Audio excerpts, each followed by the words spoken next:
Muy buenas tardes a todos los que están aquí y a todos los que están en casa, que me consta que hay varios compañeros del instituto que me decían esa mañana: no podemos ir porque no estamos en condiciones, pero nos conectamos. Entonces, a esos compañeros que sé que se conectan, pero que no pueden estar hoy aquí con nosotros, también un saludo muy grande y muchas gracias por estar todos hoy acompañándonos en esta tarde, primera tarde de las conferencias del Instituto de Estudios Madrileños. Antes de empezar, voy a hacer un pequeño recuerdo. Todos ustedes saben que hoy ha fallecido el Papa Francisco. Estamos en un edificio oficial con nuestras banderas a media asta y desde aquí queremos hacer un recuerdo cariñoso a ese Papa que ha estado tantos años apoyando a la cultura y a 50.000 cosas que creo que tiene sus valores y queremos hacerle un pequeño recuerdo. No hacemos un minuto de silencio, pero sí un recuerdo hacia él. Hoy comenzamos un ciclo de conferencias que va a estar, es singular porque normalmente el instituto coge un tema y todo el mundo habla sobre el mismo tema. En este caso no, porque cada día va a ser un conferenciante diferente que va a leer su discurso de ingreso como miembro del número del Instituto de Estudios Madrileños. Es difícil entrar en el instituto porque la mayoría han pasado una serie de años, muchos de ellos como miembros colaboradores, y después pasan a ser miembros de números cuando son elegidos por el pleno de los miembros de número del instituto. Con lo cual les ha llevado un tiempo de trabajo y de esfuerzo el llegar hasta aquí. Félix me consta que ha trabajado mucho para ser miembro del instituto. Él tiene un bagaje intelectual brutal. Pero hoy no voy a ser yo la que le presente, sino que va a ser mi compañera Madalena Merlos la que haga la presentación del conferenciante. Yo solamente decirles que la siguiente conferencia, está aquí hoy la conferenciante con nosotros, va a ser sobre arquitectura y además arquitectura madrileña. Va a ser muy, muy, muy interesante porque el tema a mí me llega muy de cerca, ya que tantos años me he dedicado a las memorias históricas para la rehabilitación de los edificios madrileños y me apetece muchísimo lo que va a hablar ella sobre distintas rehabilitaciones en Madrid. Y después va a haber conferencias sobre teatro, va a haber conferencias sobre paisajismo, en fin, cada una de ellas se las iremos mandando a todos ustedes. Si alguno no tengo su correo y quieren recibir todas las conferencias del instituto, antes de irnos voy a poner aquí unas páginas donde pueden dejarme el correo y así lo pueden recibir directamente. Me consta que muchos vienen porque son compañeros de Félix o gente conocida de él, pero además el instituto estará encantado de enviarles sus conferencias, incluso que puedan tener los libros que luego publicamos con todas ellas. Luego al final les diré, porque tenemos el instituto, está aquí al lado, a la vuelta de la esquina, la sede en la calle Mayor 69, y al final, si quieren, podemos subir y pueden aprovechar, ya que están aquí con nosotros, y llevarse algunas de las últimas publicaciones que tiene el instituto, que estaremos encantados en regalárselas. Muchísimas gracias por su asistencia y le paso a mi compañera Madalena el micro.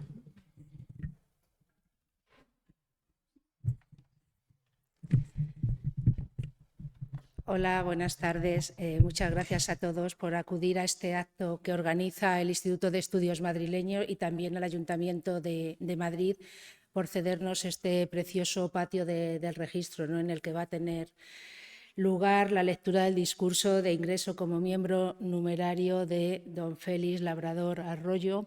La verdad es que estoy bastante emocionada y es que me parece un lujo, ¿no?, el tener que ser yo quien presente a una figura tan relevante del ámbito de la investigación hoy en día como Félix Labrador Arroyo, del que voy a hacer un resumen he intentado hacer de su trayectoria profesional, de su currículum vitae, ¿no?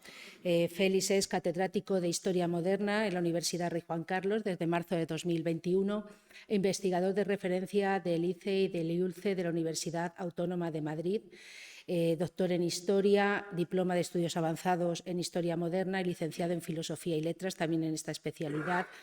de moderna y contemporánea por la Universidad Autónoma de Madrid, que fue pues, el lugar donde se formó, ¿no? De ahí pues dio prácticamente ese salto donde ha desarrollado ya la carrera profesional en la Universidad Rey Juan Carlos de Madrid.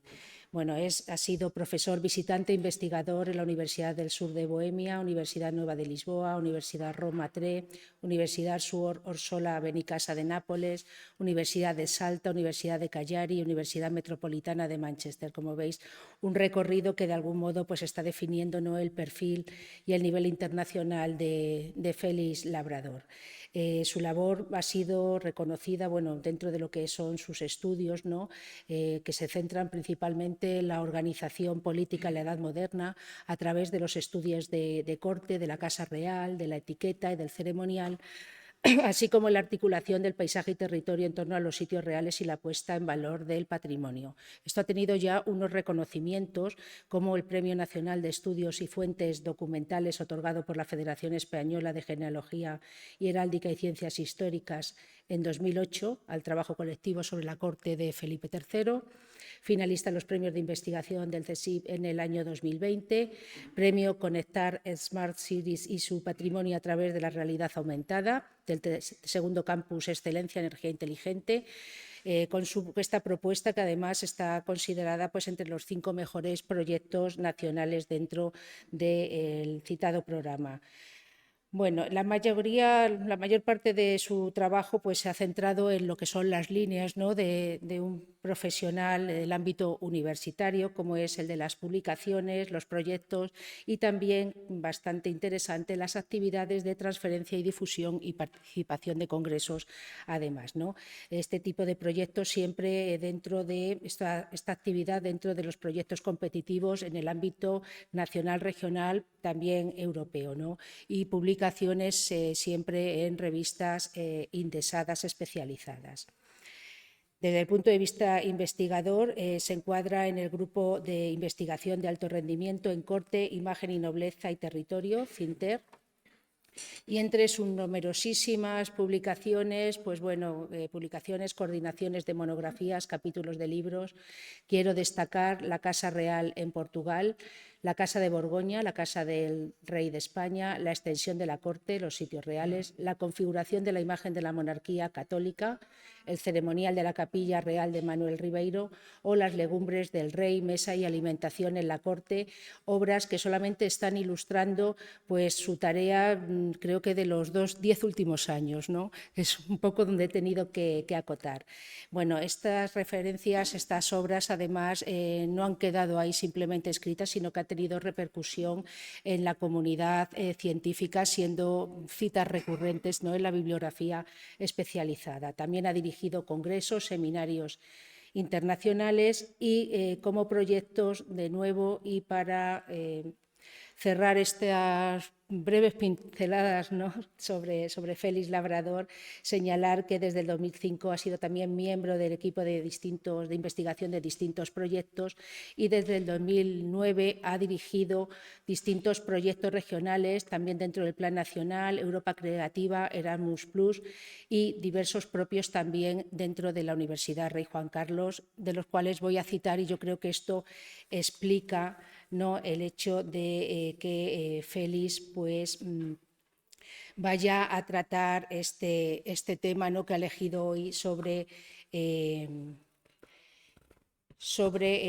José I, ¿no? Madrid Real y Cortesano, Madrid Sociedad y Patrimonio, de la Comunidad de Madrid, igual que el primero, Educarte en Identidad Europea, Erasmus+, Museamigos en Direito, Erasmus+, proyecto propio de la Universidad Rey Juan Carlos, Corte y Sitios Reales, Espacios de Poder, Representación y Producción, del patrimonio dinástico al patrimonio nacional, los sitios reales, en este caso Mineco FEDER, o la reconfiguración de los espacios cortesanos, los sitios reales. Bueno, ha dirigido diversas tesis doctorales, actividades vinculadas con la Semana de la Ciencia, la Noche de los Investigadores, colaboración en el desarrollo de programas educativos en el ámbito del patrimonio, incluso con DropUp, empresa de drones. Félix, además, es que tiene esa vertiente, ¿no?, de pionera, yo creo, y un poco visionaria de por dónde nos pueden llevar las nuevas tecnologías en nuestra profesión. el inventario georreferenciado del patrimonio arquitectónico de España, proyectos de educación y formación inclusivas a través del arte, laboratorios ciudadanos, trabajo con la Fundación Ciudadanía y Valores o investigación Agendarte sobre la adecuación de la Agenda 2030 y ODS del arte y el patrimonio cultural artístico, en este caso financiado por la Fundación Yehudi Menuhin España.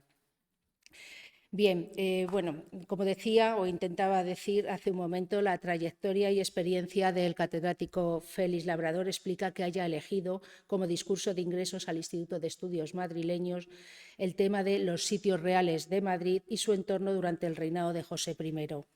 En el mismo va a realizar un recorrido por el patrimonio real a partir del Estatuto de Bayona y la expresa mención en el mismo a Madrid, el Escorial, San Ildefonso, Aranjuez y el Pardo.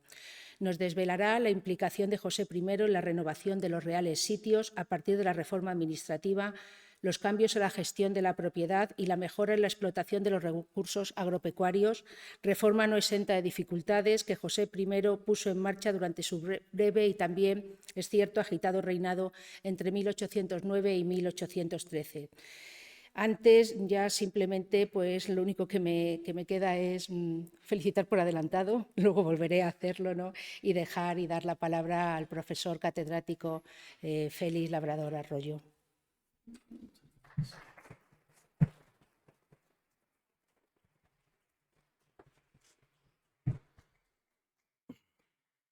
Muchas gracias, Magdalena, gracias, Teresa.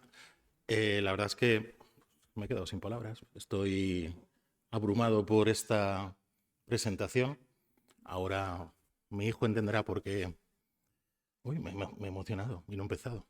Bueno, porque ya no, pero me sorprende, no sé. La sensación es que me he hecho muy mayor, soy muy mayor ya, y que no he parado de hacer cosas en la vida. Bueno, me siento muy honrado y muy agradecido de dar este discurso hoy aquí. Como ha dicho la presidenta en su breve introducción, pues era un proyecto personal que nos apetecía mucho, nos interesaba mucho. Creemos que es una oportunidad magnífica de colaboración, de desarrollar proyectos comunes que pongan en valor el patrimonio histórico-artístico de Madrid y de su comunidad a través de la historia, de la educación y del turismo. Yo voy a ceñirme a los 50 minutos que la presidenta me comentó que tenía para hacer mi intervención. Voy a hablar, creo que de dos cosas que son bastante novedosas, al menos desde el punto de vista artístico e histórico. Una es, pongo el foco de atención en un reinado poco trabajado, que es el reinado de José I. Recientemente hubo una exposición en Madrid, creo que en el Conde Duque, donde el coordinador de la misma señalaba que era necesario revisitar este reinado porque apenas hay luz sobre el mismo, muy poca luz, y lo poco que hay es bastante negativo y peyorativo. Y luego yo les voy a hablar de los sitios reales no como tradicionalmente se ha hecho, es decir, no voy a analizarlos teniendo en cuenta las obras que en ellos se realizaban, el papel que tenían en la representación de la imagen y la majestad real, en un espacio de fiesta y celebración cortesana, en un lugar regido por una etiqueta y un ceremonial. Lo que les voy a hablar creo que es un tema bastante novedoso, que es el valor económico que nuestros soberanos, en este caso ceñiéndonos al reinado de José I, ven en estos sitios reales. Los sitios reales son, como espero que quede clara en esta intervención, espacios de producción agrícola, forestal y ganadero de primer nivel, y este valor económico que que siempre ha existido.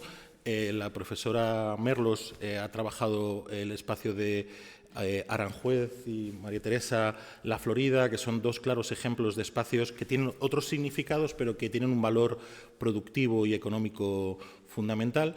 Bueno, pues este valor económico, que existía desde tiempos de Felipe II, se reforzó en tiempos de Carlos III y Carlos IV, y creo que con José I, como ha señalado la profesora Merlos, recibe un empuje mayor, ya que por primera vez se recoge en el Estatuto de Bayona, como veremos, la separación de la hacienda del rey de la hacienda del Estado y la contribución que tendrían los sitios reales en la lista civil. Por primera vez al rey se le asignaría una cuantía económica para su mantenimiento. Esta cuantía económica estaría fijada en el título cuarto de ese Estatuto de Bayona, denominado de dotación de la corona, estaría compuesto de 3 millones de pesos fuertes. Un peso fuerte equivaldría a unos 20 reales, y de esos 3 millones de pesos fuertes, uno de ellos saldría del patrimonio real. Es decir, el patrimonio real contribuiría al mantenimiento del monarca.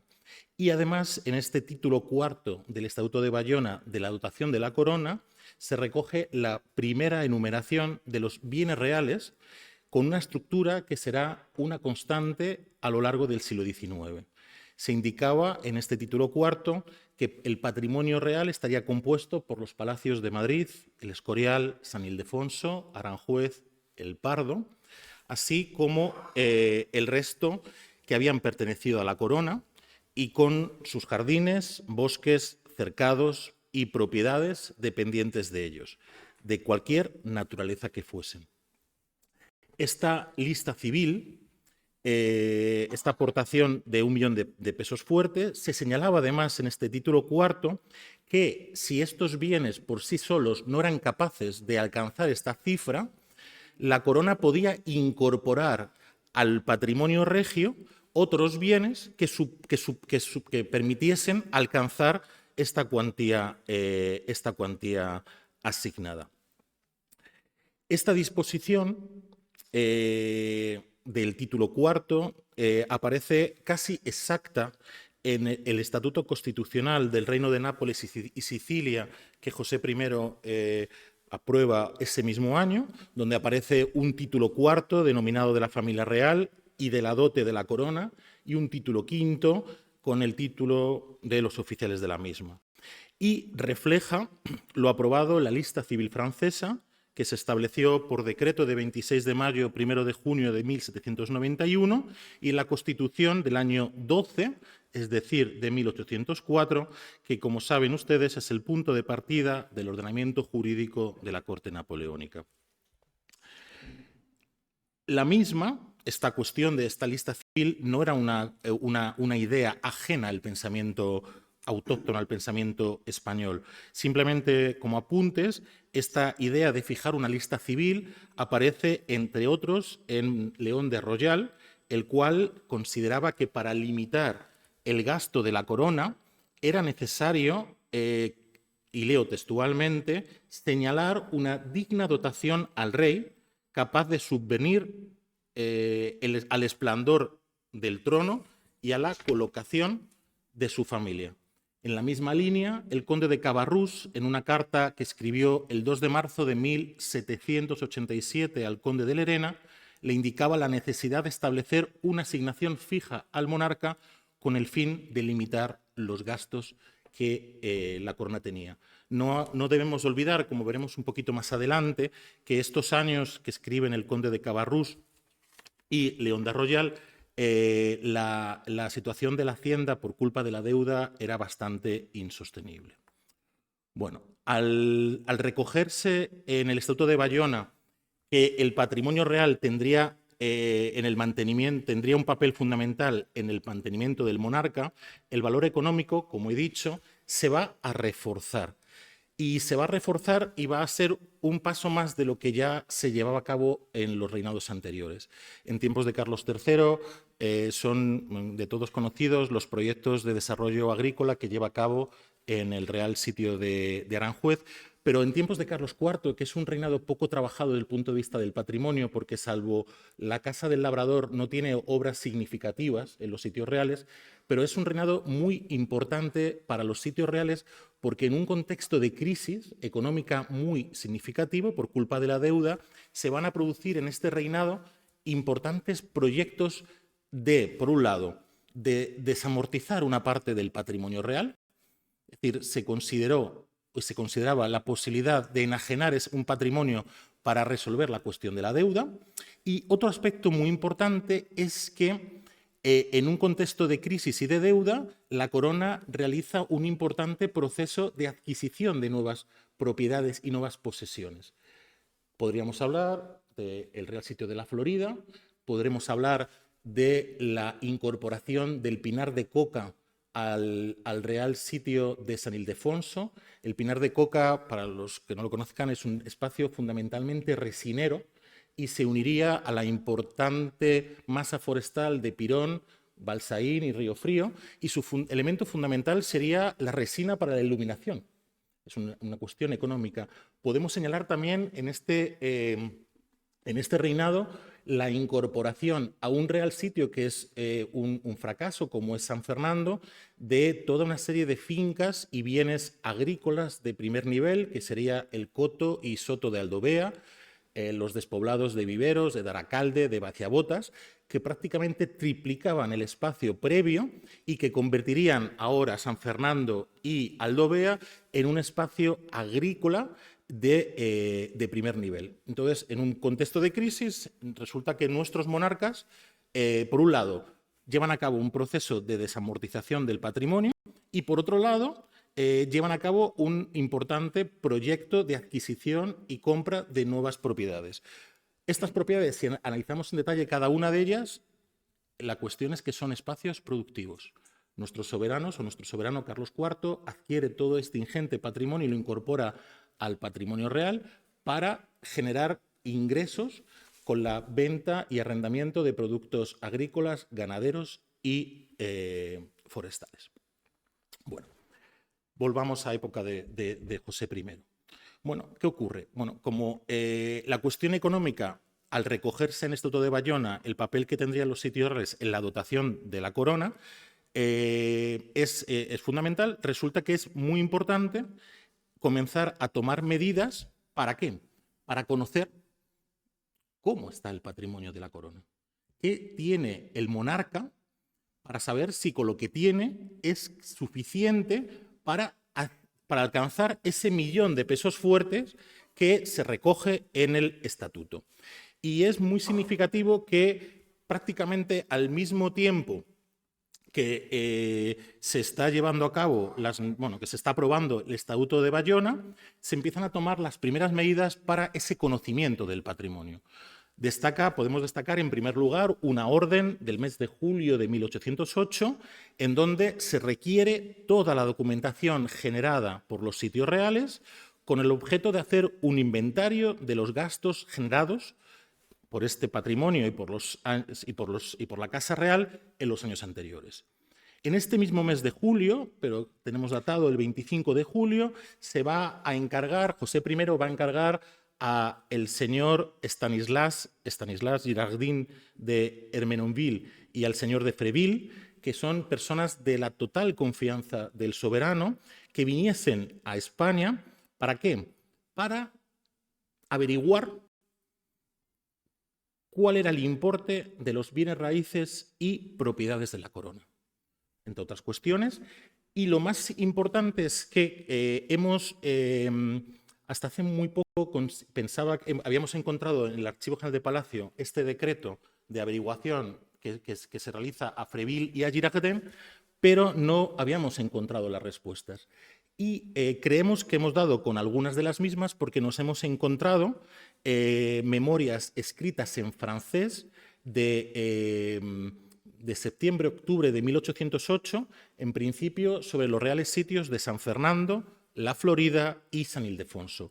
Y estas memorias escritas en francés de estos tres sitios tienen todas una estructura muy, muy similar. En primer lugar, hacen una breve descripción histórica del real sitio, para posteriormente señalar cuál era la planta de oficiales que servían en ese real sitio, cuál era la situación de las propiedades y bienes que había y los hipotéticos ingresos que se podrían obtener del mismo.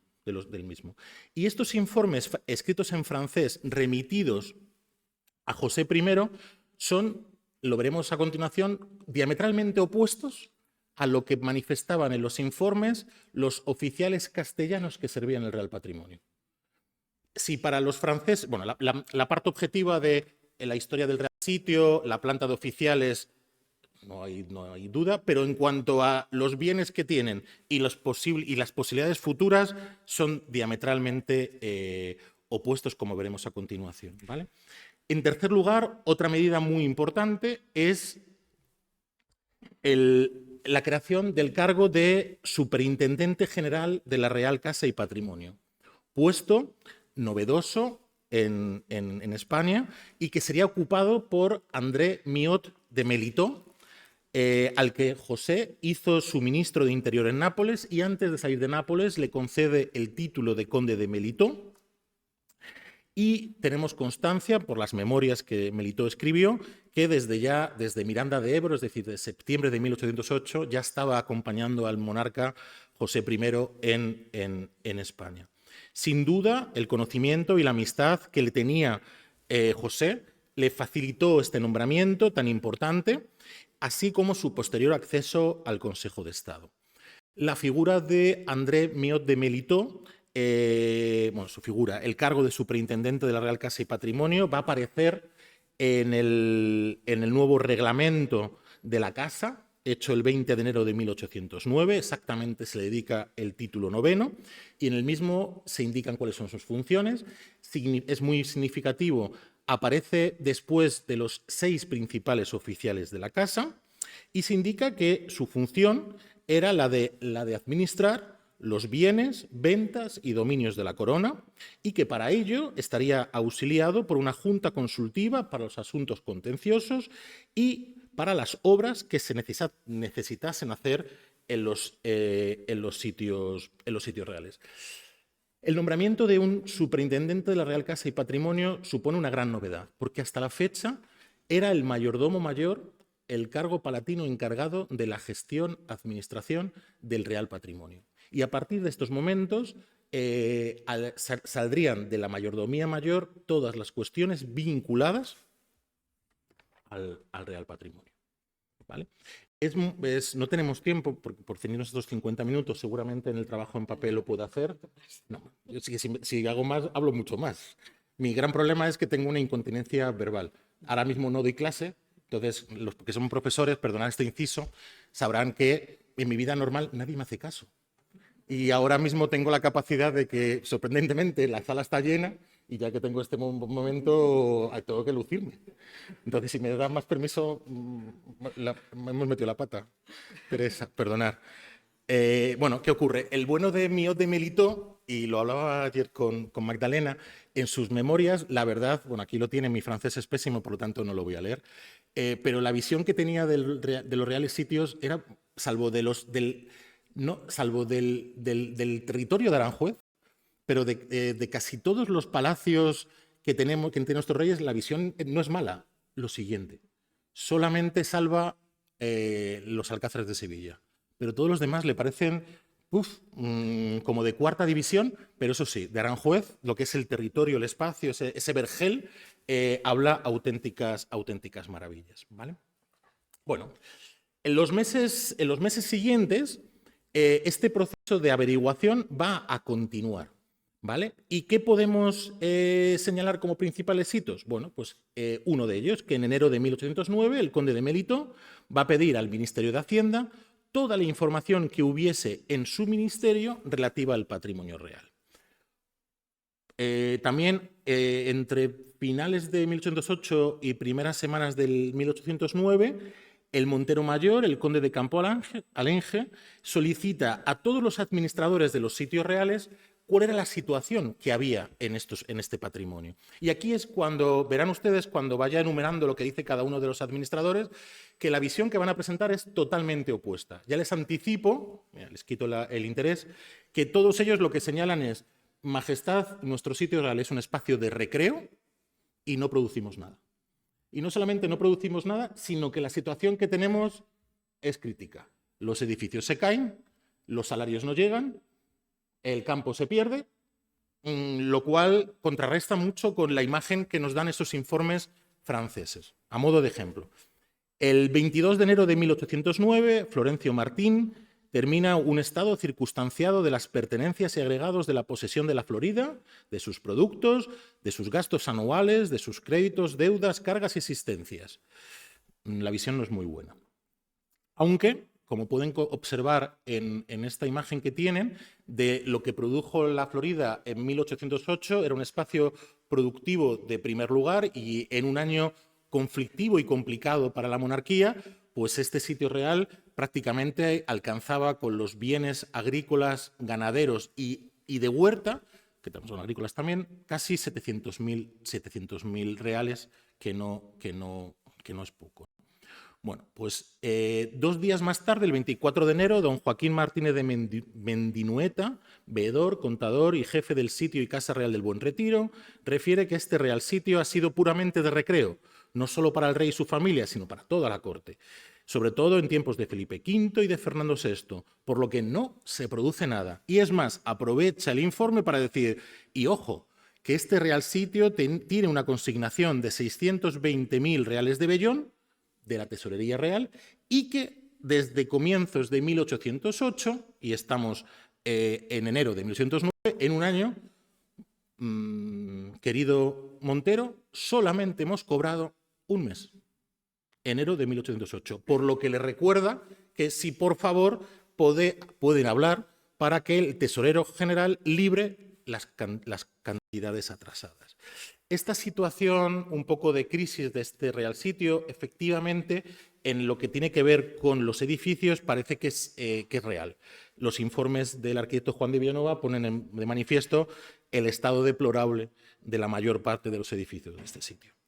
Bueno, el 25 de enero, Antonio de Mollinedo remite la información del Pardo, donde el monarca había pasado unas semanas antes, había estado antes de su segunda entrada a Madrid, donde estaría, en donde vuelve a decir que el Pardo es un espacio de recreo y que no genera grandes recursos. En la misma línea, el mayordomo del Escorial, el 30 de enero, dice que este real sitio no se generan recursos para la corona, ya que la función del mismo es un espacio de recreo y de representación de la magnificencia del monarca.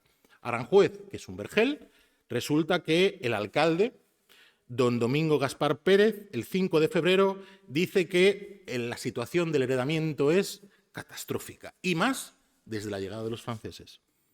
En San Ildefonso, el gobernador, a finales del mes de febrero, ya dice que San Ildefonso apenas produce nada, que lo poco que produce son los pinares y que lo que ganan los pinares va directamente a la Real Hacienda, por lo que no hay nada para la tesorería. Por lo tanto, pues no se produce absolutamente nada. Lo cierto es que cuando en estos informes donde se cuenta la situación, casi siempre va acompañada de una memoria de cuál es la planta de oficiales que hay, ¿vale? Y si no va el mismo día, a los días sucesivos. Y con esa documentación lo que sí hemos observado es que desde Palacio se ordena a esos administradores reformar la estructura y planta de los sitios reales, y en muchos casos esa estructura es muy rápida y se cambia. Por ejemplo, en la Casa de Campo se aprueba una nueva planta de oficiales el 11 de abril de 1809 que supone casi unos 50.000 reales de ahorro en gasto en nóminas. ¿Por qué estas reformas? Porque si la visión que vamos a dar a los sitios reales va a ser productiva y para los franceses es más importante el arrendamiento y no la gestión directa, sobran personas. Y si sobran personas, pues qué mejor que hacer una planta y poner solamente los que son necesarios, ¿vale? Como he dicho, la corona en estos últimos meses de 1808 y primeros meses de 1809 comienza a recibir mucha información sobre la situación del Real Patrimonio. La información, como saben ustedes, es poder, y la corona, para tomar una decisión, tiene que saber de qué recursos, de qué bienes, qué tipos de aprovechamientos, cuál es la planta de oficiales, qué instalaciones hay, fabriles o no, cuál es la ordenación del territorio, cuáles son los gastos de todos y cada uno de sus sitios reales. ¿Por qué? Porque con la información se pueden elaborar políticas, y se pueden elaborar políticas que permitan desarrollar esa visión económica que se va a establecer y fijar en Bayona en el título 4 del Estatuto. ¿Y qué política se propone desde Palacio? 3 líneas. Una primera es desamortización. La venta de todos aquellos bienes del patrimonio real que son improductivos, que son muy costosos y que no merecen la pena, ¿vale? En segundo lugar, incorporar, como permite el estatuto, bienes desamortizados fundamentalmente provenientes de órdenes religiosas y de órdenes militares, para mejorar la producción de estos sitios reales, y no solamente para mejorar la producción, sino también para racionalizar los aprovechamientos que pueda haber. Y, en tercer lugar, los que me quede, trabajar para reformarlos, racionalizarlos y hacer más efectiva la gestión, ¿vale?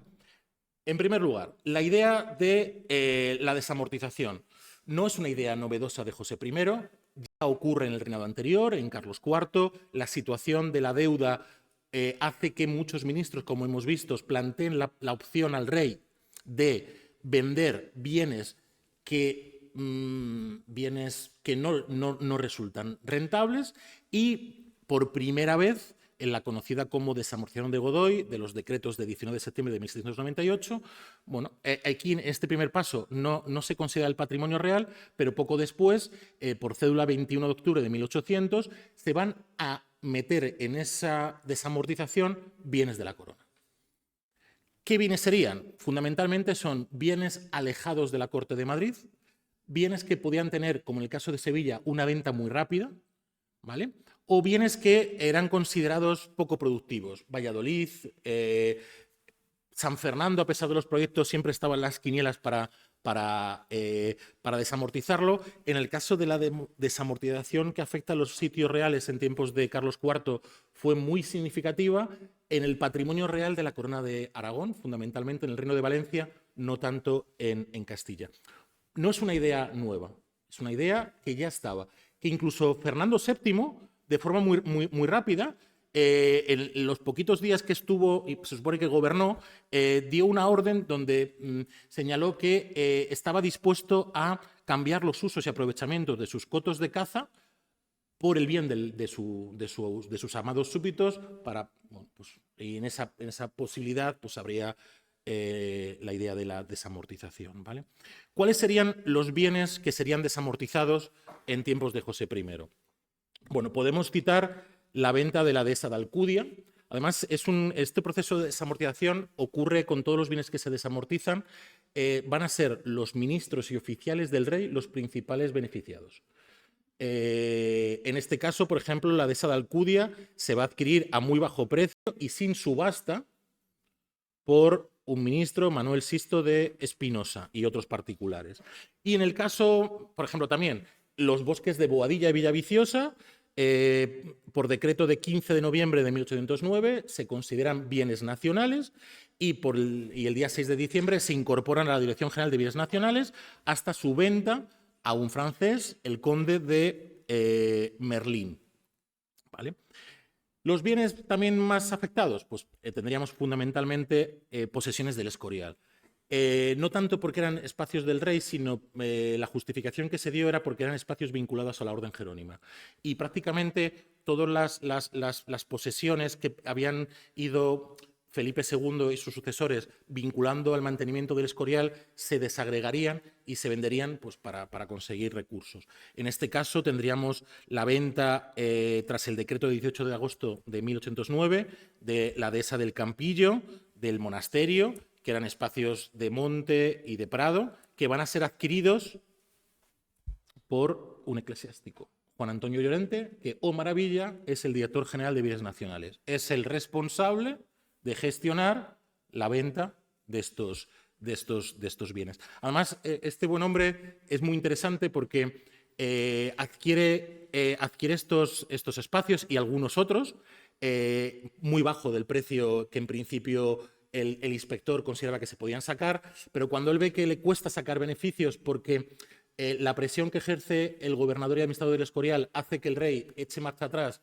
y intente recuperar estos bienes desamortizados, el bueno de José Antonio Llorente le dice al rey, bueno, majestad, hagamos una cosa, usted quiere recuperar estos bienes, yo soy muy buen súbdito suyo, yo no se los devuelvo, se los reintegro, pero usted me tiene que dar una serie de bienes por un importe muy superior a lo que valían en su día la dehesa de Monasterio de Campillo en Madrid, sobre todo muchas fincas urbanas y algunos bienes que tenían un convento de monjas, perdonad, no recuerdo el nombre ahora, en Getafe. ¿Vale? Otro espacio desamortizado, la hacienda del Quejigar y del Santo, que también van a ser adquiridas por altos personajes de la administración josefina, como el monasterio de las Huelgas, que sería adquirido por el ministro Arribas.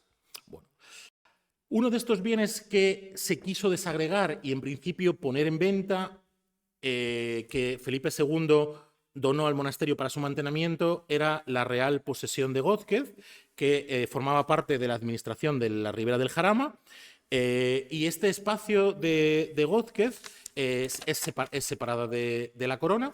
Es un espacio fundamentalmente productivo desde el punto de vista agrícola, ¿vale?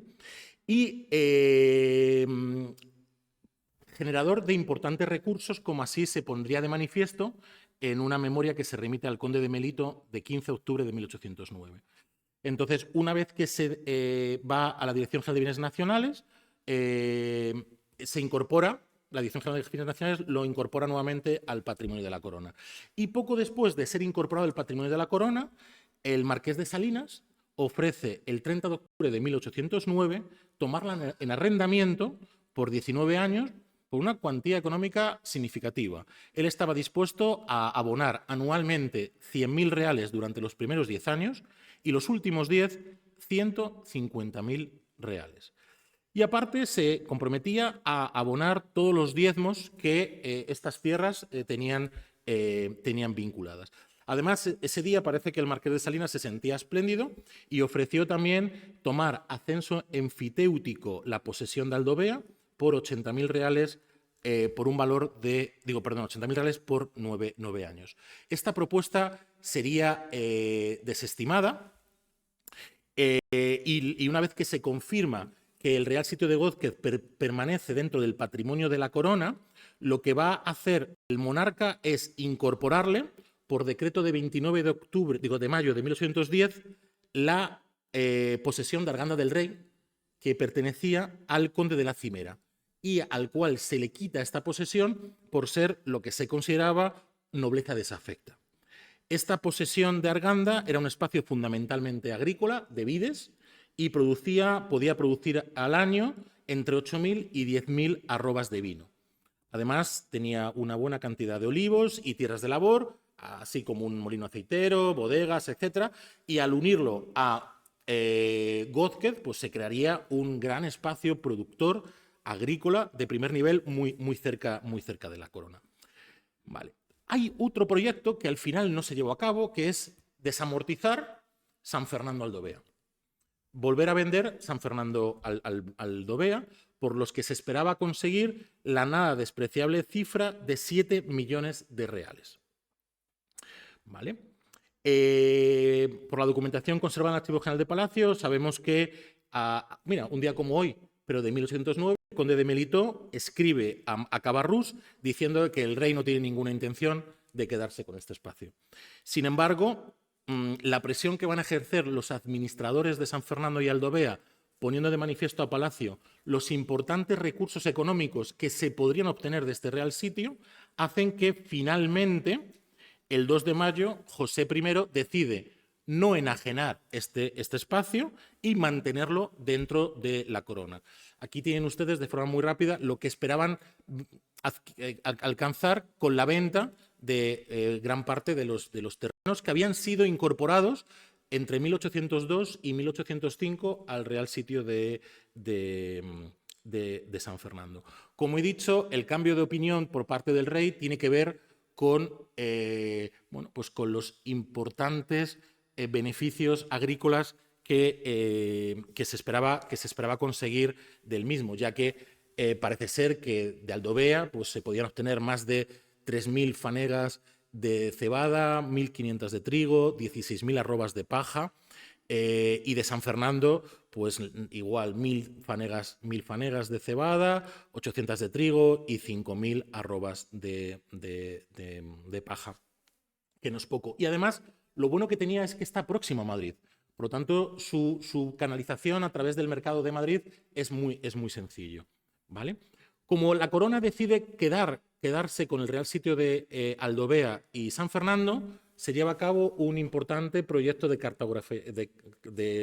cartografía del mismo, y aquí tenemos un extracto del mapa, bueno, del plano que realizó Carlos Vargas Machuca en 1810 sobre este Real Sitio, que estaría entre el río Henares y el Jarama, pues prácticamente de lo que en mi época era el Prica, de San Fernando hasta los depósitos de de mi época, de la Camsa, de Torrejón de Ardoz. Ahí se nota, profesora, que soy mayor, porque recuerdo topónimos que ya han dejado de existir y, como pueden ver, aunque se ve un poquito regular, es un espacio fundamentalmente agrícola, de olivos y espacios de producción, bueno, de tierras de cultivo, de avena, cebada, trigo, etcétera, etcétera, etcétera. Bueno, pues este espacio se decide mantener, se cartografía, y lo que se va a decidir es: vamos a ponerlo en arrendamiento. Es decir, sería muy interesante, como va a ocurrir con Aranjuez, por decreto de 1 de septiembre de 1809, la corona arrendaría todas las tierras de este espacio, de San Fernando y Aldovea, salvo las arboledas, los olivos, que se van a reservar para la superintendencia regia, los hornos de ladrillo, la fábrica de algodón, el hospicio y las casas de labor. Todo lo demás sería arrendado. Y la documentación conservada en el Archivo General de Palacio, aquí tiene unos extractos, vemos cómo desde la aprobación de este decreto, de forma lenta pero continua, desde Palacio se van a ir arrendando diferentes parcelas y espacios productivos del Real Sitio. Y el proceso no es más rápido, ¿por qué? Esto ocurre con todos los sitios reales, por la guerra. El conflicto militar hace que los proyectos que se tienen desde Palacio se vean frenados por la situación militar que se vive. San Fernando es un espacio muy afectado, igual que Aranjuez y muchos otros, y a veces los procesos se ralentizan y bueno, pues prácticamente observamos cómo estos proyectos que tenían que haber sido muy rápidos, pues los encontramos en el año 10, en el 11 e incluso en el año 1812. ¿Qué va a ocurrir? Que bueno, se pone en arrendamiento, y lo que observamos en los rendimientos que encontramos en Palacio de los aprovechamientos agrícolas del Real Sitio de San Fernando y Aldovea es que realmente, entre lo que se arrienda y lo que se cultiva de forma directa, pues el monarca obtendría importantes ingresos. Y todo se vendería, todo. La verdura, la paja, la leña, absolutamente todo. Y aquí es importante, el administrador muchas veces escribe a Melitó diciendo: Majestad, han llegado los franceses, los militares, han robado lo que han querido, reclame usted al ministro de la guerra que me tiene que pagar lo que se han llevado, porque yo he cumplido, les he dado la paja, la cebada, la fruta que usted me dijo que le tenía que dar, pero se han llevado muchas más cosas. O a la inversa, los guerrilleros han entrado y han vaciado los almacenes que había. Bueno, pues estos cambios producidos en la gestión de San Fernando y Aldovea, fíjense ustedes, de quererlo vender a que era un espacio que reiterativamente hacía pequeños ingresos a la tesorería de la corona para contribuir a esa lista civil. En 1811, por citarles solamente un caso, tenemos cómo ingresó este Real Sitio a la tesorería, limpios de todos los gastos, unos 160.000 reales. ¿Vale? Unos 160.000 reales. Son espacios productivos. ¿Qué vamos a encontrar? Que San Fernando, Gózquez y, como veremos un poco más antes, la Florida se convierten en auténticos espacios de producción para esa lista civil. Son espacios que se ponen en valor y se cultiva trigo, cebada, centeno, avena, garbanzos, habas, almortas, algarrobas, pajas, vides, todo. Además, es muy significativo cuando hablamos de fruta, los oficiales que trabajaban por el rey no cultivaban un único tipo de peral, un único tipo de ciruelo, sino que cultivaban muchos diferentes tipos, a veces entre 5, 6, 7 u 8. ¿Por qué? Me lo explicó un vecino del pueblo de mi madre. Me dijo, claro, si cae el pedrusco y está floreciendo una variedad, acabas con toda la cosecha. Sin embargo, si usted planta 5 tipos de perales diferentes con floraciones diferentes, primero te garantizas que si todo va bien tendrás cosecha durante mucho tiempo. Pero además, si hay problemas meteorológicos y un tipo de peral florece en mayo y el otro en junio y en mayo viene el pedrusco, la de mayo has acabado con la cosecha, pero en junio cogerás. Entonces, nuestros soberanos, y la información es muy importante, es como ha presentado. Yo que empecé a trabajar de la corte, a veces digo, yo que trabajaba de la corte y renegaba de las arrobas, los telemines, la historia económica que me dieron en la universidad, ahora resulta que lo que estoy haciendo es contar arrobas, telemines, estadales de tierra. Y también es interesante ver el tipo de producción que había. Por ejemplo, en el Pardo se producía uva moscatel, uva albilla y uva común, la común. Y yo siempre decía, ¿por qué en Madrid tenemos en la Casa de Campo una formación profesional de viticultura?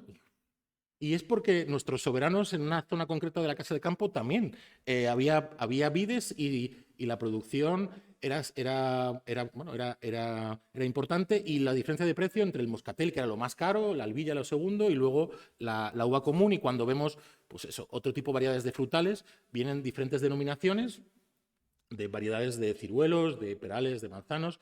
Bueno, es significativo, ¿vale? Bueno, esto tendríamos la primera opción. La segunda, bienes que se incorporan a la corona, al Real Patrimonio en Madrid. Por desgracia, mientras que en otros lugares el patrimonio del rey se benefició muchísimo de bienes desamortizados, tendríamos el caso de Segovia, el caso de Valladolid, el caso de Sevilla, el caso de Granada, el caso de Toledo, donde prácticamente los bienes desamortizados de órdenes religiosas triplicaban o cuatriplicaban las hipotéticas rentas de la corona. En Madrid, no. Solamente tenemos algunos pequeños bienes de la Cartuja del Paular, ubicados en Miraflores, en Guadalix y en Colmenar, que en un principio se vincularían al Escorial, porque como les han quitado todo, algo tendrán que tener para mantenerse. Y el administrador del Pardo le dice al rey, pero yo estoy más cerca, vincúlemelo a mí porque es mucho mejor, pero no hay mucho más. ¿Qué observamos en Madrid? Algo que en el resto del territorio no se va a producir, que es la incorporación de bienes de órdenes militares. En este caso, la agraciada sería Aranjuez, en donde hay un proyecto, un decreto de 29 de mayo de 1810, a través del cual se incorporarían una serie de encomiendas de órdenes militares, tanto en La Mancha como en Murcia, para aumentar los ingresos de este real sitio. La guerra hace que este proyecto no tuviese efecto. Se aprueba el decreto, se hacen averiguaciones sobre cuáles son las encomiendas de las órdenes militares, fundamentalmente de Calatrava y de Santiago, que se incorporarían al patrimonio del rey. Estas encomiendas pertenecían principalmente a infantes y también sobre todo infantes, pero la guerra, como he dicho, impide este proceso de incorporación. Bueno, aquí tienen los nombres, no voy muy bien de tiempo, ya lo verán en el trabajo escrito, pero es la primera vez. Y no hay más. En Madrid, por desgracia, no se incorporan bienes desamortizados al Real Patrimonio. Por lo tanto, pasemos a el tercer paso. El tercer paso es mejorar la gestión y la administración de de los reales sitios. ¿Para qué? Para aumentar la producción. Y aquí lo que tengo que decir es que Palacio tiene una idea, pero la realidad es otra. La guerra, los problemas que tiene José con su hermano, hacen que muchas veces la capacidad real la capacidad real que tiene el monarca de incidir en territorios tan heterogéneos de España hace que muchas veces pues no tenga efecto. Pero aún así, su reinado se caracteriza por importantes novedades en cuanto a la gestión y la administración del Real Patrimonio. La primera de ellas, decide que al frente del cada uno de estos sitios reales nombrará un intendente, no un administrador, un gobernador, un intendente francés, imagen francesa. Es verdad que el nombramiento de estos intendentes se vería favorecido porque muchos de los oficiales que trabajaban en los sitios reales, los altos cargos, muchos de ellos huyen con Carlos o no nos sirven a los franceses y puede poner a gente de su confianza. En algunos casos tenemos con que estos intendentes serían franceses o italianos. Segundo lugar, aprobación de nuevas plantas de oficiales en todos los sitios reales adecuadas ahora a la nueva situación económica, donde se manifiesta la puesta en valor de estos espacios productivos a través fundamentalmente de los arrendamientos de todo. ¿Vale? Otro aspecto fundamental, bueno, pues es la apuesta que hace la Corona por el arrendamiento. En lugar de la gestión directa, la política que se va a llevar a cabo desde Madrid a todos los sitios reales es la necesidad de arrendar lo antes posible todos y cada uno de los bienes de los sitios reales. En este caso, tendríamos, por ejemplo, por decreto de 23 de mayo de 1809, en Aranjuez se arrendaría todo, salvo las arboledas y los jardines de la isla, de las infantas, del príncipe, de la primavera y los tercios dependientes de la casa del labrador. ¿Vale? Todo sería en arriendo. Y para mejorar el arriendo con respecto a lo que había en reinados anteriores, se modifican las condiciones de los arrendamientos. ¿En qué sentido? Primero, se haría al mejor postor, como antes, en metálico, por un periodo no inferior a 9 años y no superior a 20. Antes era 3 años. ¿Vale? Además, los arrendadores ahora podrían cultivar lo que quisiesen y vedar el lugar para evitar la entrada de ganado en él. Además, el rey no podía cazar en esas tierras mientras se recogiese la cosecha. Otra ventaja es que el arrendador podía subarrendar una parte o la totalidad a una tercera persona. Es decir, se mejoraban las condiciones que se incentivase a los agricultores españoles el acudir al arrendamiento de estos espacios. Esta medida se va a repetir en San Fernando y en todos los sitios reales. Y lo que es muy significativo es que todos los intendentes manifiestan a Palacio que en España no hay agricultores ricos que sean capaces de arrendar grandes extensiones de terreno. El marqués de Varese en Aranjuez se queja de que el Cortijo de San Isidro o las grandes extensiones de Huerta Valenciana, Campo Flamenco, no hay nadie en el entorno capaz por sí mismo de arrendar un único lote. Hay que parcelarlas para arrendarlos en pequeños lotes y que a ver si con esta política nuevos de arrendamientos consiguen hacer, ellos llamaban agricultores ricos e instruidos que permitiesen fomentar la riqueza nacional. Bueno, aquí tiene un ejemplo de pues espacios de Aranjuez que son arrendados a particulares y la cuantía anual que estarían dispuestos, que se tendrían que pagar. Y en este caso no aparecen los particulares, pero sí los pueblos de origen de estos agricultores pequeños que arrendarían tierras en Aranjuez en el año 1810, pues se arrendarían 2.311 fanegas de tierra. Otro aspecto muy importante es la Instrucción General de 24 de diciembre de 1809, que se formaría para la dirección y gobierno de los interventores de los bienes del patrimonio nacional. Y en esta Instrucción General se les dice a todos que tienen que saber y averiguar la relación de rentas, edificios, planta y dotación de cada posesión. ¿Para qué? Y os leo textualmente. Para ponerlo en la decencia, decoro y esplendor propio de su magnificencia, para no solo que esté reparado, sino para que produzca rentas cuantiosas para la dotación de la corona, según lo prevenido en la Constitución. ¿Vale? Otro paso más, pues la instrucción de 1 de septiembre de 1810, donde se manda a todos los administradores un modelo para llevar las cuentas de los productos y gastos por meses, poniendo un estado circunstanciado y pormenor de todas las cantidades, tanto por razón de los productos, arrendamientos u otros motivos, y además tendría que tener otra relación con los gastos y entregas que hiciesen al tesorero, al tesoro.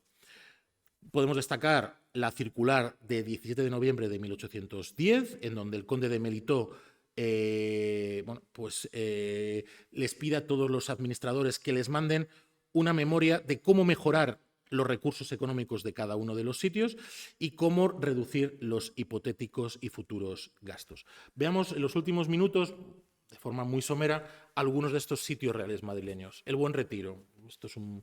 Bueno, pues créanme ustedes, es el Buen Retiro. Bueno, pues a pesar de, como se decía, es un espacio de recreo, en este espacio de recreo, según la documentación, hay lugares de aprovechamiento agrícola.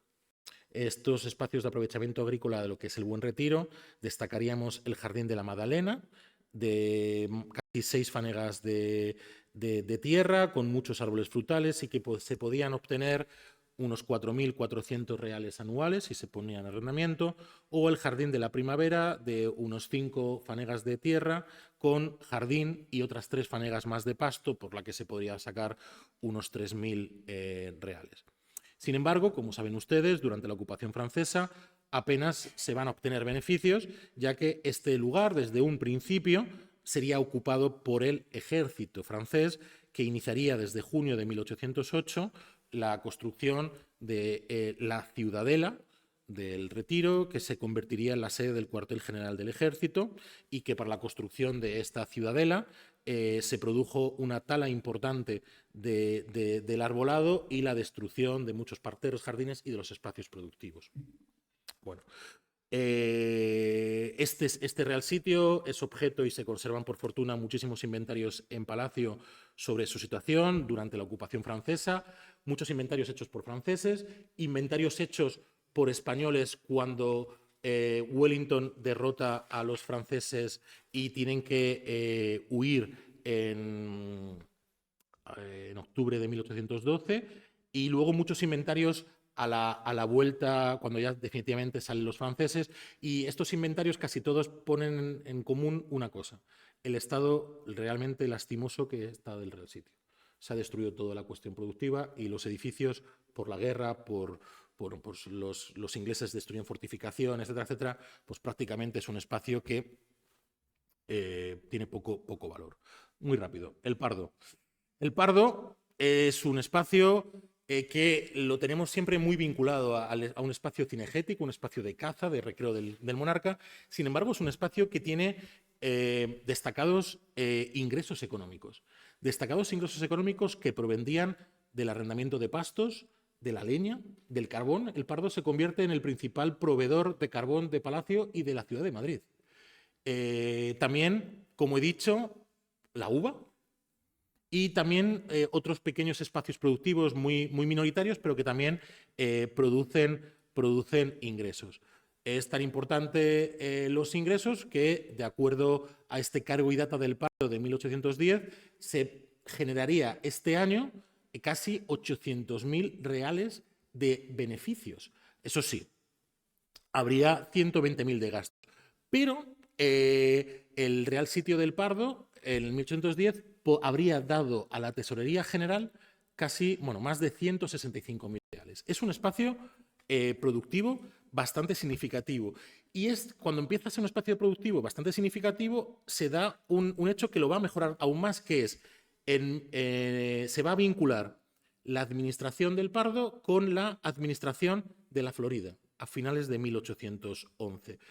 Y la orden que va a recibir el administrador de ambos sitios reales es: oye, sigue trabajando, perdonad por el lenguaje, sigue trabajando así, pero redúceme aún más los gastos, porque al vincularlos los dos, a juntarlos, vas a poder ahorrarte casi 22.000 reales en salarios de oficiales.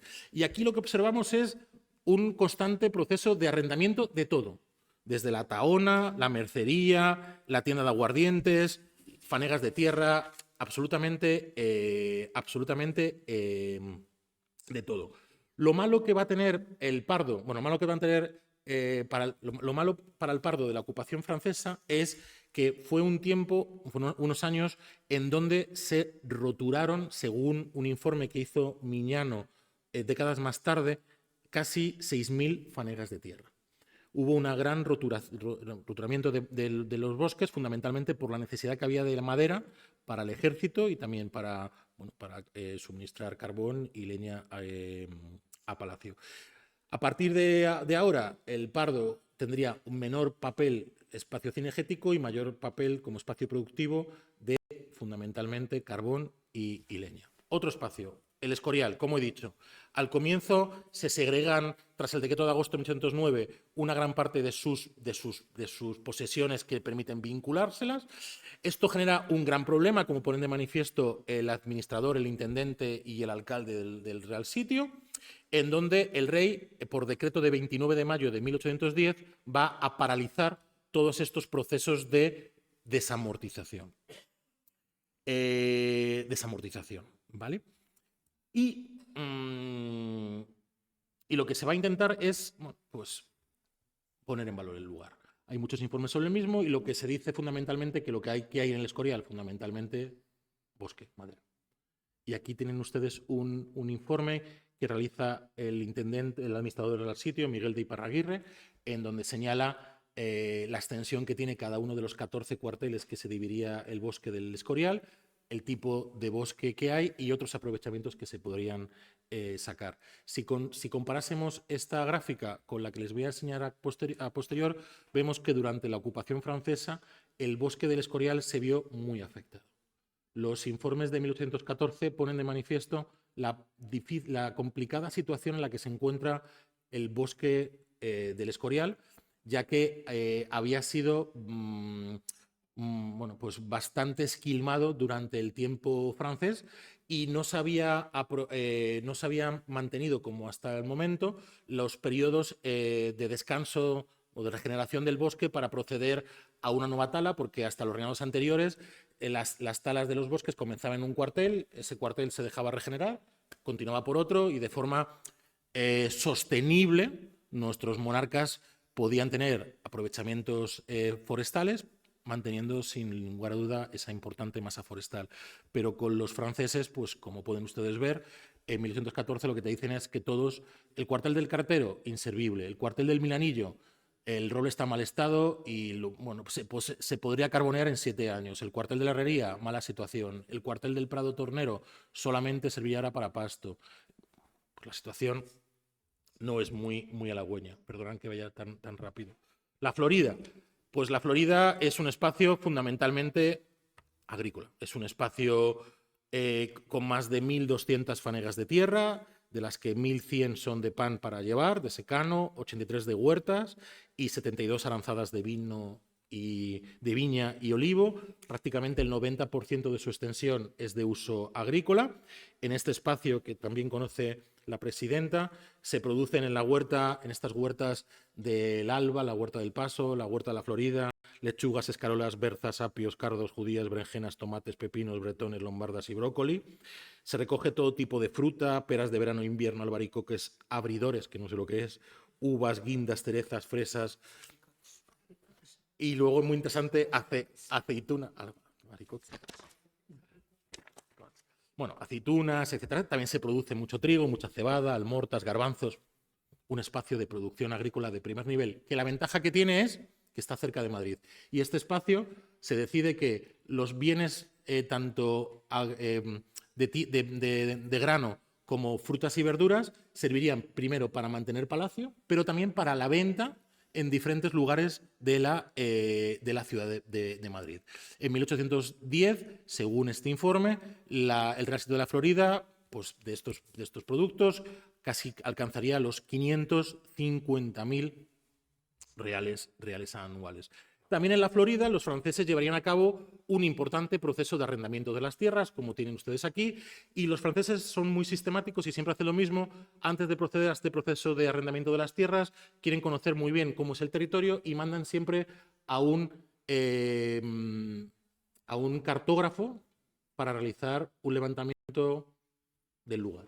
En este caso de la Florida, en el año 1812 mandan a un ingeniero civil francés, Santiago o Jacques Loup, que había hecho el mismo trabajo con éxito un año antes en Aranjuez. Por desgracia, salvo que me diga la presidenta lo contrario, de la Florida no hemos encontrado, no se conservan ninguno de estos atlas o estos mapas. De Aranjuez, por suerte, el atlas que realizó, están todos, y el IGN ha hecho un esfuerzo magnífico y lo ha digitalizado y los ha puesto en abierto para los investigadores y el público en general. Y para terminar, Aranjuez. Agradezco a mi compañera Magdalena que me haya proporcionado esta imagen, que en un principio iba a ser la imagen de portada. Aquí tenemos a nuestro buen amigo don José, que está señalando esto que ven, aunque no se lo crean, es Aranjuez. ¿Vale? En principio, según me ha contado la profesora Merlos, la idea era que tenía que haber señalado el Palacio de Aranjuez, pero el que elaboró este cuadro puso una imagen de la iglesia de San Antonio. Bueno, San Antonio. Para los que son autóctonos no genera dudas, pero yo dije, uy, si la pongo la gente va a decir, ¿qué es eso? Pues puse la otra, Aranjuez. Y Aranjuez, de forma muy rápida, igual que se va a encontrar un espacio fundamentalmente agrícola de primer nivel. Para acabar, Aranjuez militó por una persona de su confianza, el Marqués de Varese, creemos que la acompaña desde Nápoles. El Marqués de Varese, desde el minuto 1, lleva a cabo un importante proceso de averiguación del real sitio, de la situación en la que se encontraba, con el objeto de ¿qué? De presentar un plan y un programa de mejora económica del lugar y de una propuesta de hacer una nueva planta y de hacer lo que ellos llamaban un proyecto agrícola económico de aprovechamiento productivo del real sitio. Este proceso de averiguación del Marqués de Varese se conserva en el Archivo General de Palacio, es muy detallista, se dedica en compañía de oficiales españoles a visitar todos y cada uno, no solamente de los edificios del real sitio, sino toda la extensión de terreno del lugar para hacer un informe al monarca y más o menos manifestarle que efectivamente, en este caso parece que el alcalde de Aranjuez decía la verdad y que la situación no era la mejor posible en este real sitio,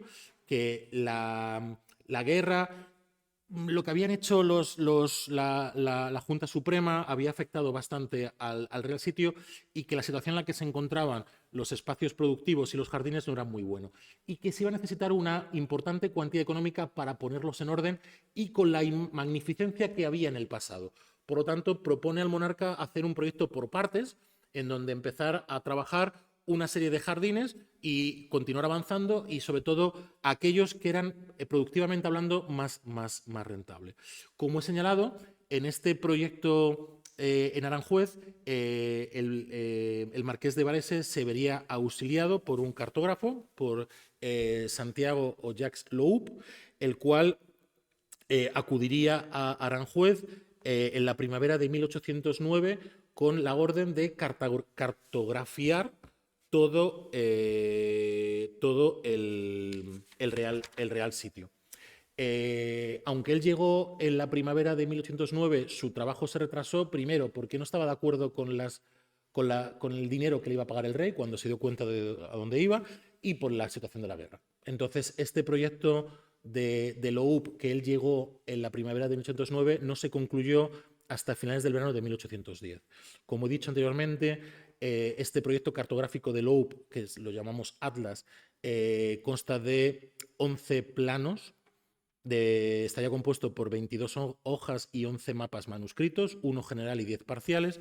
Aquí tienen ustedes el mapa general y es muy interesante y muy significativo porque si lo ponemos en relación con el anterior proyecto cartográfico de Domingo de Aguirre, de tiempos de Carlos III, veríamos la evolución que este real sitio sufre desde finales del reinado de Carlos III hasta la llegada de José I. Este proyecto de cartografía de Loup, lógicamente, viene acompañado por un programa de arrendamiento del espacio de todas y cada una de las fincas. Aquí es importante, ya no quedaría restos de caza. Hacia 1799 Carlos IV decide acabar con toda la caza mayor de Aranjuez, porque si Aranjuez es un espacio productivo, los jabalíes, los corzos no saben distinguir cuál es un espacio del rey y lo que es un espacio del rey, y por desgracia pues los animalitos estos comen muchísimos brotes verdes y acabarían con las cosas. Entonces, si lo ponemos en valor, acabamos con la caza y da orden de o se matan o los trasladamos por una que yo llamo autopistas para que acaben en el Pardo, la Casa de Campo y el Pardo. Bueno, lo cierto es que Aranjuez, también como otros sitios reales, produce mucho, pero no tanto como podíamos pensar. Para acabar, ¿qué va a ocurrir? Bueno, pues creo que Stendhal dijo en una de sus obras que qué buen rey hubiese sido José I si lo hubiese dejado reinar, ¿no? Pues aquí es, ¿qué hubiese pasado? No lo sabemos. La verdad es, por toda la documentación que hemos trabajado en el Archivo General de Palacio y en el Archivo Histórico Nacional en menor medida, la administración francesa tenía una idea muy clara de cómo poner en valor el patrimonio. Tenía una idea muy clara del valor económico del mismo, de cómo sacar beneficios a todos y cada una de las posesiones que el rey tenía, para no solamente para el mantenimiento de estos espacios y que mantuviesen la magnificencia y el esplendor que siempre han tenido, sino para el mantenimiento del rey. A pesar de la guerra, a pesar de los problemas con su hermano, muchos de estos sitios reales conseguían remitir a la Tesorería General de Palacio cuantías económicas. Pero por desgracia eran cuantías económicas que no eran suficientes para el mantenimiento del monarca, que como todos ustedes saben, se quejaba amargamente de que prácticamente no tenía dinero para nada y que la gente que le servía casi tenía que acudir con sus propios fondos para poder estar con la magnificencia y el decoro que era necesario. Por lo tanto, había una idea que no era novedosa en relación, es decir, que no suponía una gran ruptura en relación a lo que había antes. Lo vimos brevemente, Carlos IV, por las necesidades de la deuda, tenía estos proyectos económicos en mente. ¿Hubo cambios? Sí. Pues, por ejemplo, sacar los sitios reales de la mayordomía mayor y dárselos a un cargo nuevo, el superintendente de la Real Casa y Patrimonio, que ya existía en Francia. La llegada de este buen amigo, Fernando VII, ¿qué va a suponer? Bueno, pues en primer lugar, la desaparición de la figura de la superintendencia de la Real Casa y Patrimonio. El patrimonio vuelve al mayordomo mayor, da orden de que todos los decretos y normas que se afectaban al Real Patrimonio se paralizasen, pero sorprendentemente mantiene la lista civil, se mantiene la separación de la hacienda del rey de la hacienda del Estado, el mantenimiento del monarca se haría también por parte de los sitios reales, y lo que observamos en su reinado es que los administradores del Real Patrimonio tratan por todos los medios de mantener ese valor económico que Carlos III, Carlos IV, José I habían dado. Y por último, y esto es muy típico, cuando se van los franceses, el mayordomo mayor interino, el marqués de Sales, y el José González Manrique, el apodado del rey, presentan a la Comisión de Hacienda de las Cortes un informe donde dice: estos franceses se han llevado todo, han dejado todo destrozado, y todo es, lo que diría mi maestro, esto es un barbecho. Esto es barbecho, aquí no hay nada, es una destrucción total. La realidad no es tan así. En Aranjuez, Casimiro Bonavía, que era el conserje, cuando vuelve de Sevilla, dice: pues esto está mal, pero no está tan mal. Y está mal no tanto por los franceses, sino por el alcalde y por los españoles, por las guerrillas españolas. ¿El patrimonio cómo estaría? Pues la imagen que se ha dado siempre es que este reinado fue nefasto para nuestro patrimonio, que los sitios reales, el San Ildefonso, San Fernando, Casa de Campo, acabaron peor de como lo recibió, pero creo que sería bueno, y creo que esta ponencia puede servir para intentar poco a poco ir cambiando esta idea, y que había una idea de mejora económica, de poner en valor, y que creemos que no tuvo éxito o no permitió fructificar por los avatares de la guerra. Muchísimas gracias, y si me he pasado, os pido perdón, lo siento.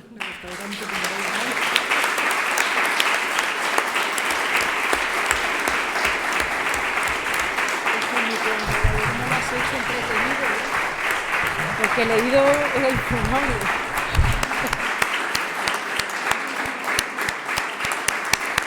Muy chulo, muy chulo.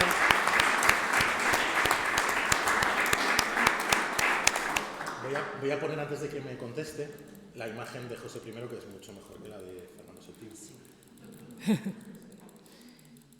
Ya, no, tenía mejor planta. Bueno, pues muchas gracias, profesor, catedrático Félix. Y bueno, ahora es el turno, ¿no?, de dar contestación pues a este discurso tan minucioso, ¿no?, tan elaborado, y que a la vez, pese a que había muchas citas, muchos números,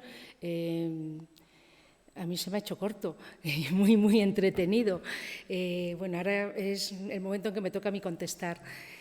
Y bueno, pues mi respuesta va a ir por una parte en este sentido, ¿no?, en cómo este trabajo pues ha dejado en evidencia que estamos ante un periodo poco transitado por la historiografía. Tal vez la razón pueda sintetizarse en un hecho que va más allá de la anécdota, y es que la fuente principal para el estudio del reinado de José I es el Archivo General de Palacio, y tanto Teresa como Félix me comentaban, porque yo no he entrado directamente en esta sección, que hasta hace algunas fechas se denominaba la sección del gobierno intruso. Reflejo, pues, de alguna manera, de una historia que a grandes rasgos saltaba de Carlos IV a Fernando VII, con el paréntesis de la Guerra de la Independencia, en la que el nombre del rey Bonaparte pasaba desapercibido, cuando no menospreciado o descalificado. La novedad del discurso radica, además, en la presentación de los reales sitios desde una perspectiva, la de la historia económica, que se ofrece como una diferente forma de aproximación a estos lugares tan analizados, por otra parte, desde la historia política y cortesana, y de la siempre vistosa mirada de la historia del arte, la arquitectura, el urbanismo y los gustos estéticos de los monarcas. En este punto, el reinado de José I estuvo impregnado del espíritu de la renovación, y, como señala el profesor Félix Labrador, que permitiese esta renovación modernizar la estructura del Estado y de la sociedad. Esta renovación alcanzaría al patrimonio real, manifiesto ya, como ha hecho referencia, en el Estatuto de Bayona. Tal vez por ser el sitio real más emblemático y por ser también el que más he estudiado, Aranjuez me va a servir para responder este inédito discurso y contribuir a presentar esta otra imagen de los reales sitios, y además en este periodo.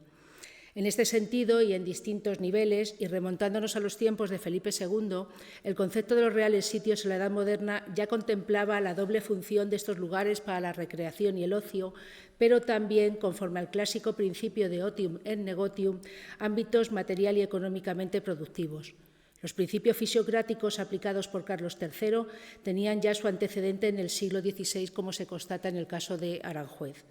José I tuvo la intención de recuperar e impulsar a Aranjuez de algún modo en la estela de las medidas desamortizadoras iniciadas por Godoy. Carlos IV había orientado definitivamente la producción agrícola y ganadera en detrimento de la cinegética, pero no consiguió mejorar la rentabilidad económica del real sitio. Los informes de Varese, como hemos visto, la cartografía de Santiago Lub, la presencia del que había sido arquitecto de Carlos IV, Juan de Villanueva, ilustran una continuidad en la misión, aunque desde una diferente programación de medidas, el recorte y la racionalización del gasto y la mejora del aprovechamiento de los recursos naturales y agropecuarios. De este modo, los objetivos se focalizarían en el cuidado y mejora de la yeguada, las huertas, el arbolado, los jardines, especialmente abandonados, porque eran para ocio y estaban en tiempos de guerra, las huertas, que bueno, ya he dicho, la casa de vacas, y también con especial interés, y se ha apuntado, en poner en cultivo el cortijo de San Isidro y mantener a Aranjuez como un vivero central para el resto de reales sitios. Varese logró mejorar la situación del real sitio, pero el final del reinado de José I revirtió el proceso. Bueno, esto que ilustran los documentos vendría a corroborarse los testimonios de diversos visitantes, por eso mi réplica, aunque sencilla, viene a confirmar las palabras y el discurso del profesor Félix Labrador, centrándome en el ámbito de Aranjuez y desde la opinión de otros franceses que llegaron y residieron en el real sitio de Aranjuez durante el reinado de José I. Y porque hubo otra imagen de Aranjuez fuera de la épica de la Guerra de la Independencia y del famoso motín. Aranjuez no había dejado de ser la imagen de la corona española, símbolo del trono español. Por ello, para la soldadesca napoleónica fue objeto de devastación. Pero en otro nivel interpretativo, la presencia de José Bonaparte no solo en España, sino en Aranjuez y en sus jornadas primaverales a la manera de los Borbones, fue cuanto menos un significativo gesto de aceptación y continuidad. Por eso se hizo representar, y en la imagen que hemos visto, con Aranjuez al fondo, señalando su propiedad, y allí perpetuó esa vocación del lugar como imán de políticos, diplomáticos y cortesanos. Aranjuez, escenario de determinantes hechos históricos y lugar de paso por su posición estratégica, fue descrito en su antes y después de la guerra, pero también hubo espacio para la observación y la descripción del territorio.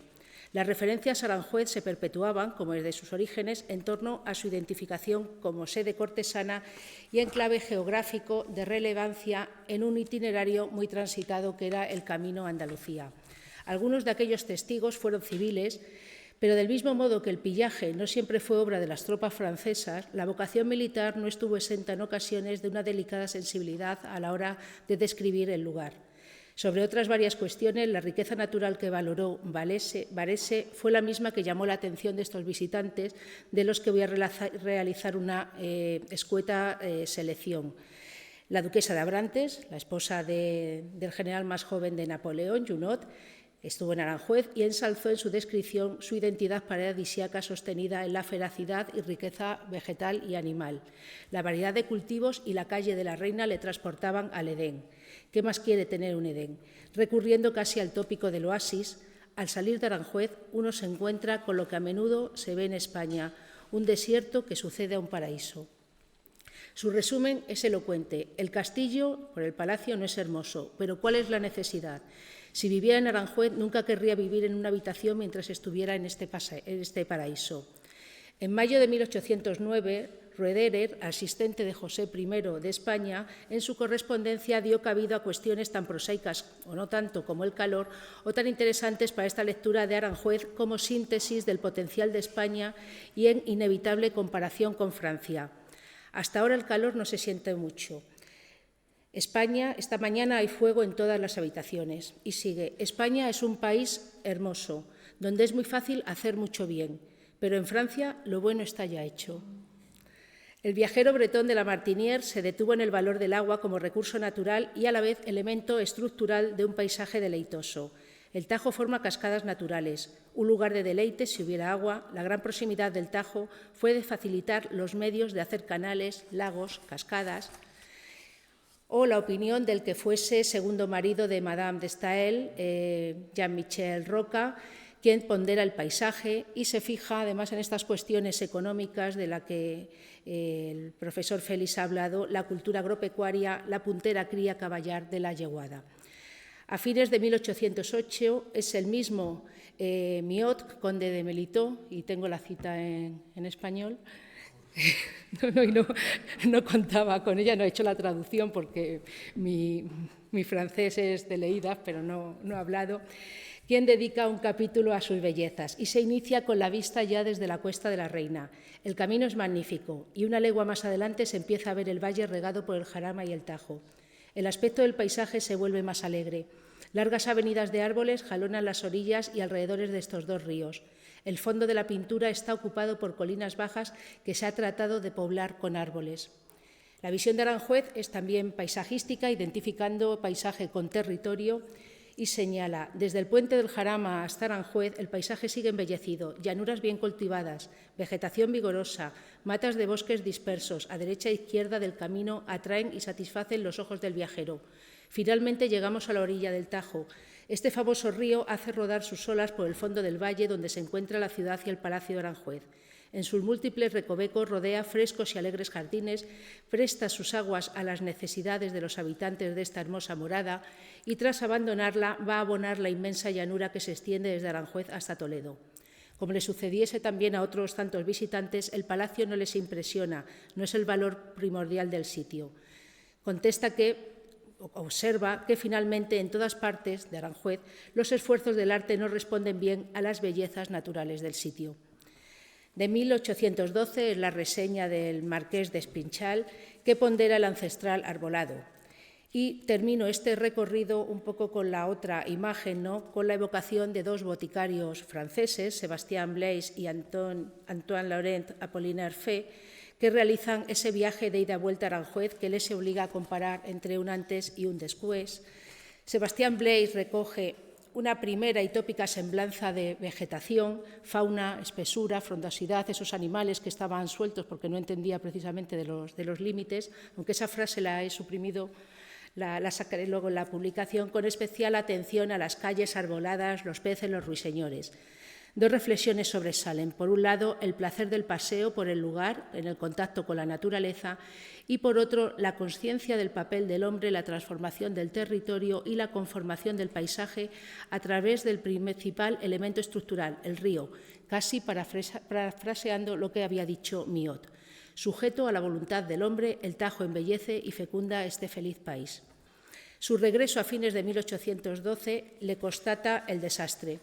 La ciudad de Aranjuez y sus alrededores ya no eran reconocibles, la mayoría de las casas demolidas o incendiadas, los deliciosos jardines donde la explosión de un cañón nunca había asustado a los pacíficos animales que poblaban sus arboledas, donde el hacha del leñador había respetado durante siglos el roble y la acacia, presentaban por doquier la triste imagen de la devastación y el silencio fúnebre del desierto. En todas partes la guerra había traído devastación y destrucción. Por su parte, a Apolinar Fe, Aranjuez se le aparece tras el paso del frente por el lugar en 1809, alojado en Ocaña en casa de los Butelú. El texto es emotivo, triste y también sincero. Aranjuez me ofreció el angustioso espectáculo de una residencia real viuda de sus amos y entregada a la devastación. Es el momento en que José ha salido de Aranjuez, aunque luego volverá. Su palacio estaba desierto y el hacha del zapador derribó los árboles de sus arboledas. Este palacio había sufrido mucho tanto antes como después de la batalla de Ocaña. Fue entonces cuando el ejército quemó el campamento en una sola noche. Los cristales de Saint-Gobain de dimensiones extraordinarias fueron rotos. ¡Qué soledad, qué abandono! Tal era la hermosura de Aranjuez que, a pesar de los estragos de la guerra, todavía la recorría con un placer inefable. Los mármoles del palacio estaban ennegrecidos, las fuentes secas, varias estatuas volcadas y muchos árboles mutilados. Las cabañas de la casa de fiera ya no tenían sus terribles huéspedes. Y no me sorprendería que el león, el tigre y el oso no hubieran sido devorados por nuestros soldados. Es mejor comerse al lobo que el lobo te coma a ti. Aunque Aranjuez no era entonces más que una sombra de lo que fue. Sin embargo, todavía había hermosos árboles formando arboledas ya cubiertas de hojas y pobladas de pájaros alegres. Subyace en todo esto, ¿no?, pues la denuncia de la destrucción gratuita y necesaria por las tropas del hermano del rey que estaba en España. Hay que mantener bien esa perspectiva, ¿no? Y se intuye, además, por otra parte, esa esperanza de recuperación. En todos estos visitantes prevalece la mirada a la riqueza natural por encima del tópico del palacio al que nos ha habituado el siglo XX, riqueza que debió inspirar las buenas intenciones de José I y de Varese para Aranjuez. Mirada que también, al final, nos devuelve el fracaso de la misión. Por eso, en última instancia, no resultan lejanas las apreciaciones de los viajeros de las conclusiones de Casimiro Bonavía tras finalizar la guerra en 1814. Volviendo al discurso y ya para concluir, señalar e insistir en la labor de investigación del profesor Félix Labrador, que no solo sienta las bases de novedosos enfoques de estudio de los reales sitios, a los que me he visto no forzada, pero sí tentada, sino que se adentra en un periodo de la historia de España en el que, pese al fondo de una guerra, se puede dibujar un nuevo retrato de José I, un rey cuyos intereses no terminaron de estar en sintonía con los de su hermano, que defendió su proyecto de Estado desde el fomento de la riqueza y economía, desde la renovación de las instituciones y también desde el respeto al patrimonio real español. Muchas gracias, estimado Félix, y bienvenido al Instituto de Estudios Madrileños.